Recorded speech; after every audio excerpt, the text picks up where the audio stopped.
I hope you've all got a drink or something, because this is probably going to be one of the longer videos. So, we're the vice captain, and we're discussing Mason's captains. Yeah, I mean, this is definitely something that Stefan is very vehemently behind and very opinionated on. That's a change from usual things then. So, yeah, I mean, he's normally opinionated, but this is the thing that he will argue till the cows come home about. Today we'll argue, I suppose, which captain do we like more, is better, why? So let's just cut straight to the chase of it. Honor or Hammer? Yeah. For me, it's Honor. You've got to go with Honor the whole way. She's the better captain. And for me, I mean, why wouldn't you pick Hammer? Hammer's just amazing. So let's talk about our previous experience with the Masons to give you a bit of a background. They were the first team I picked up, ran them in my first 4-5 tournaments, and got average results with them. I mean, this was back when Season 2 had just come out, not greatly experienced, but I stuck by my choice of Honor. Yeah, I mean, I've not played a huge amount of Masons. I've played some, a lot of casual stuff. I've run them in one tournament. I did fairly well with them, but I ran exclusively Hammer in that tournament. How'd that go for you? Really well. Hammer's actually really good. And that's the problem, because I can't deny the fact that Hammer is a good captain. He's not just a good, he's a great captain. But he still falls short to Honor in my eyes. I think the main difference between the two of them is Honor is more of a supporty piece. Like, she can do, making the team better, giving the team more armour, giving the team more influence, double activation nonsense. She's got all these tricks and things, but Hammer's your blunt instrument. Hammer is, I'm going to do this. There's nothing you can do about it. But that's the problem that I have with him. Because if he can't do it in that turn, what does he do? He puts one influence on him, hits somebody and drops his heroic, and everybody else does something for the turn. But he's so... I just don't feel like that gives you enough utility.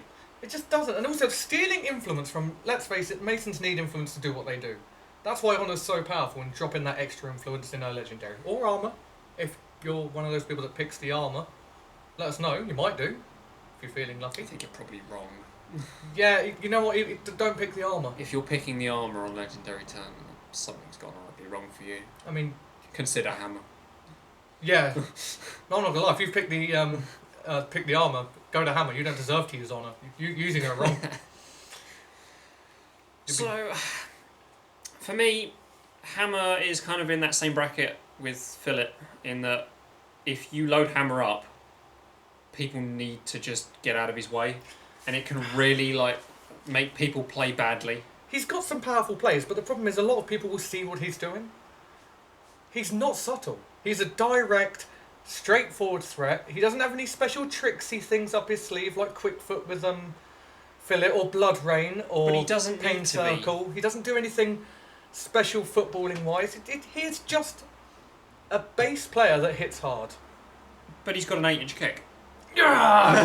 I really hate the fact that he has an 8-inch kick, because it is a really powerful thing to have. The amount of 6 VP activations I've got with Hammer, where he just plows into a target 8 inches from the goal, removes them from existence, and then just decides, you know what, actually I'll have a goal and all. Thanks, guys. Yeah, but Honor sets up a 6V activation. She will even take it if she needs to. If she's got tooled up on her. If she's got assist from the monkey. I just think Hammer's way more consistent. I just feel like Hammer is good at victimising players with tough hide. Hammer will just remove stuff. Just, you know what, this thing's giving me a lot of problems. I'll just throw Hammer at it. But he doesn't get around things like unpredictable movement. He doesn't get around things... The thing is, he absolutely does get around things like unpredictable movement. How? He has knockback, which means he can dodge himself onto stuff. Directly towards the thing he's already hitting. Yeah, you just push them on. It's great. And the other thing people always forget about models with unpredictable movement, if you pass someone the ball and dodge them on top of a model with unpredictable movement, suddenly they have no defence against it. Alright, no, yeah, granted, apart from what you can do with every other player in the game, Yep. Hammer's not that tricksy. Honor can spend 2 influence to get around unpredictable movement, leaving her with 4 to not take that player out. Momentous 2-on-2, she has assist. Yeah, but how many strikers do you know have 8 health? Greed. That's about it. Yeah, and he's defence 5. So. If you were going for the takeout, you would have tooled her up. So you get the momentous 3 damage on 2 hits. Hammer doesn't have that.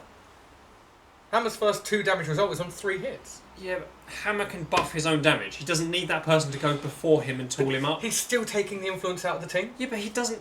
The point is, like, you can go first. Literally, the first activation of the turn, you've won initiative, it's turn 3, you've won initiative, and Hammer will go, right, I'll have 6 and I'll go first. Well, he has 5 now, but... Yeah. Used to be he'd have 6, now he has 5, he still does pretty much That was a nice little thing that Steamforge did there, because I think that put the nail in the coffin for Hammer for me. But Hammer can just capitalise on... He steamrollers the game. He'll take charge of the game, grab it by the scruff of the neck, and then once he's got control of the game, he will just grind the game out for you. Yeah, because you go, right, I'll go first, Hammer will have 5, right, Hammer will go, he'll take 1, give himself Punishing March, take another one, give himself That's 7 Iron influence Fist. out of your team. It is 7 influence, but you remove Midas, you remove Philip, you just remove someone who you know is going to give you trouble in that turn. Right. I have run Hammer in tournaments. I know he has his uses. I would probably run him against Engineers. See, I wouldn't run Hammer against Engineers. That's the crazy thing. Like, as much as I love Hammer and I think he's the best captain, I genuinely think Honor's better against Engineers. No, I think Hammer is, because you look at this has taken a weird turn. He's got Stoic, he's got Knockback. And for the rest of this, I'll be arguing Honor. Against the Engineers, I think Hammer is a better choice. And it's things like the Alchemists. You run Hammer into them, and it's the cat among the pigeons technique. You get a powerful player, and you throw him in the middle and go, you can't deal with that. It's like the bear for the hunters. It's like veteran catalyst for the alchemist. You throw It's your like power Philip for the bushes. Yeah, you throw your power player in the middle, and the rest of your team plays football, victimises the odd player here and there. You just scare the other team, and that's what you do to the Engineers. The thing you're not thinking about is that in those turns when Hammer isn't just going to remove something, you put 1 influence on him. He hits something and drops his heroic, and then they've got to think about it. Even if you have no intention of using his heroic, they have to consider the fact. They have to consider the fact that it's now on the table, and that Malik can take Iron Fist, Yeah. or Brick can take Punishing March, and suddenly everything on the board has ridiculous threat ranges. Even though you haven't done anything, it could have a threat range. It could have damage. Tower is an absolute monster with extra damage. Okay, no, I will guarantee. I will go with you on that. But will you say that that is more powerful than Superior Strategy? Superior Strategy is great with the whole, you can have an extra activation, even if you've already and got another an extra influence. That's the thing, it takes you above your cap influence. Yeah, but it costs you influence to give influence. You might as well just hand that Yeah, but influence out. With that, I've managed to score 8 VP activations reliably. Not turn 1, turn 2. You've got Honour and Harmony in the middle of the pitch. But that involves bringing Harmony. I normally run Harmony. I don't think she's that good. With Honour, she's she's been fixed now to a point where she is so good. Actually, she's got quite like veteran Harmony. I don't. Let's not argue about the players. We have very... You like Chisel. No, I don't like Chisel. No. No one likes Chisel. I want to like Chisel. You know the reason nobody likes Chisel is because of Season 2. It's because of the Chisile. Yeah. The double superior strategy, legendary... So stupid. Nothing Chisel you can goes do with about it. 6 Chisel influence. thing. And everyone just kind of hates her since then. Yeah. Especially now that you can't do it anymore. I never used her for that. I used her just... Anyway, sorry. Anyway, Honour. Hammer on. Oh, and Hammer, I suppose, yeah. So I have to include Hammer in this. No, I don't see why you would pick Hammer over Honour in a lot of circumstances. The other crazy thing is, back when Marbles was your only mascot, Honour made sense. Because of the whole +1 damage thing. I get that. And Tack. And yeah, the assist thing. I get it. But now you have Wrecker. Yeah, and I really Which do means like Marbles Wrecker. isn't really going to see that much table time. I think they fixed that with Go Ape. No, I still think Wrecker's vastly superior. Now we're arguing mascots. So just don't argue with me on this. Just go with what I'm saying. Okay, let's go on this journey together. You remove Marbles from the equation. Right. Suddenly Honour doesn't have that access to assist. Yeah. So suddenly Honour's power level drops. Wrecker, on the other hand, synergizes really, really well with Hammer. The amount of times that I've taken Rollerball with Wrecker and then taken Punishing March off of Hammer because he's dropped his heroic. And then you're gone. His goal threat is so stupid. Because he can still make kicks. Yeah, I love He can still make kicks after he's activated Rollerball. He can't attack. So he gives himself 2-2 move, then takes 2-2 move off of Hammer, and then goes and scores a goal. Yeah. And if you get in his way, he just pushes you out of the way. If you've got a 1-inch model guarding the goal, you've got no chance. You can't do that with Honour. What you can do with Honour is dodge him 2 inches forward. And by that point, someone's gone, well, probably setting up for a goal with Wrecker here. You can give a superior strategy. Yeah, no, okay. Okay, if you believe that the most important thing you can do for a team is make a mascot more viable, then Hammer's the way to go. I understand that's what you want to do, and you're saying that the only reason to bring Hammer is to make Wrecker more viable. I get It's not that. the only reason, but it's definitely the most awesome reason to bring Hammer. But with Go Ape now, to be fair though, I do admit, with the way I play, you will be able to predict a lineup. In a sense, it'll be Honor, Marbles, Harmony because of Honor, Brick because of Marbles, Mallet and Tower. Yeah. Because Mallet's the best player on the team, and Tower is ridiculously good at synergising. And I agree with a huge part of that lineup. Brick, Mallet, and Tower are great models. Yeah, you can't deny that. Especially with Hammer. So you run Hammer and Wrecker, Brick, Mallet, Tower, Flint. and then it depends really what you want to do. That you finally actually got a 6th flexible slot. If you go, goal threats is going to be important in this game. Flint and Hammer together is a really hard combo to stop. But if you don't need it, you can bring someone like Chisel. You can bring someone like Veteran Harmony, who's just going to make your game more flexible. I can't help but think that with Honor, I get more use out of her. And you don't feel the need to load her up with everything. No, with Hammer, you can put one on him, you can get momentum, you can drop his heroic. How many people have enough self-control when they're engaging someone with Hammer to not go, steal a takeout here? But when is it that Hammer is engaging a model at the beginning of the turn and you're activating? Not a good idea just to remove the model with Hammer. But what if Put yourself ridiculously far ahead in momentum. Alright, no, you've got 5 influence. An activation up. You've got 5 influence on him. Let's assume, best case scenario, you've got another model within 4 inches. So he takes Iron Fist. If you're engaged by Colossus, you've got 5 influence. If it's a model you have to take Iron Fist against, yeah, it's super inefficient in influence way, but you're now starting the turn, an activation up, with a load of momentum, with an extra 2 VPs than you were last turn. Yeah, but are you going to be able to remove every model? Models that have a high defense or like Colossus, the armor with the high health. There are very, very few models in the game who will withstand Hammer. I want to argue, but I've managed to table Fangtooth in one activation with Hammer. Yeah, Fangtooth has 29 health and Gluttonous Mass, and he still manages to punish him for just being on the table. Yeah, This is without setting up Hammer. If Hammer goes last in the turn and you've got knocks down and singled out on a model, tooled up on Hammer, I don't think there's a single model in the game that will resist him. No, alright, yeah. But Honor doesn't have that same fear factor. No, Honor doesn't have that fear factor, but I think that's really important in a captain, because she's unassuming.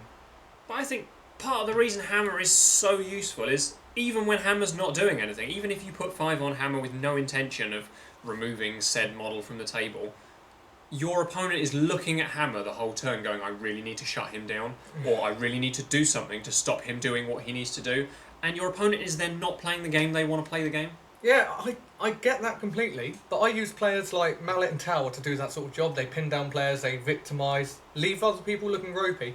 Honor plays an unassuming game, bounces off someone midway through the turn with a 1 double dodge on 2 hits, momentously, and scores a goal. 4-6 kick.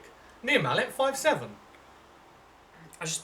I think Hammer, he doesn't bring as much utility as Honor. Yeah. That's fair. He brings more damage than Honor. Can't Regardless of however you set Honor or Hammer up, Hammer has more damage. Hammer can keep doing damage even while knocking you down. Yeah. Which means he doesn't have to sacrifice that hit for the knockdown. Honor's weakness is at knockdown and 5, non-momentous, no damage. Which means that you're not counterattacking against Hammer and pushing him away. He's got Stoic anyway. He does have Stoic. Mm-hmm. I always forget this. Yeah, Honor's got the whole 1 double dodge. It's so utility. It's Black Heart level utility. Yeah. 1 double dodge and 2 hits. Yeah, that's Poised, great. Counter-attack for free. But I feel like 6 VP activations with Hammer are so much more common than they are with Honor. In a perfect world, Honor will get one. Yeah. Hammer will just get them a lot of the time, just because his threat range is crazy. Yeah. His kick range is crazy. Can be. If he needs to play football in a turn, he can just take influence and do it. Yeah. If he needs to kill people in a turn, he can take influence and do it. You don't necessarily need to set Hammer up for stuff. Yeah. Hell, you can just put 3 on Hammer in a turn, and if it becomes more viable later in the turn, take an influence and put damage on him because 3 is enough to kill someone. Hammer has his place, but I still, as a matter of preference and the way that I play, I would go with Honor.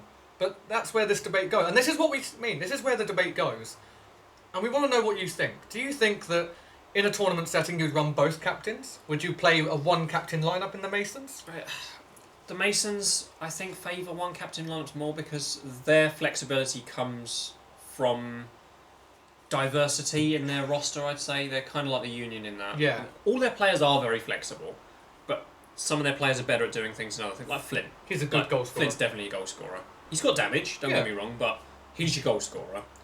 And having more players in the lineup gives you more options to what you want to do. Yeah. So having two captains really narrows your choice because they both kind of do the same thing. Yeah, but that's where we sit. So personally, I go with Honor. I run two captains at tournaments. Whereas I only ever take Hammer. So what do you think? Let us know down below. Don't forget to like and subscribe if you like the video. And well, I suppose we'll have to catch you next time. See what everyone thinks. Yeah, we've been the vice captain.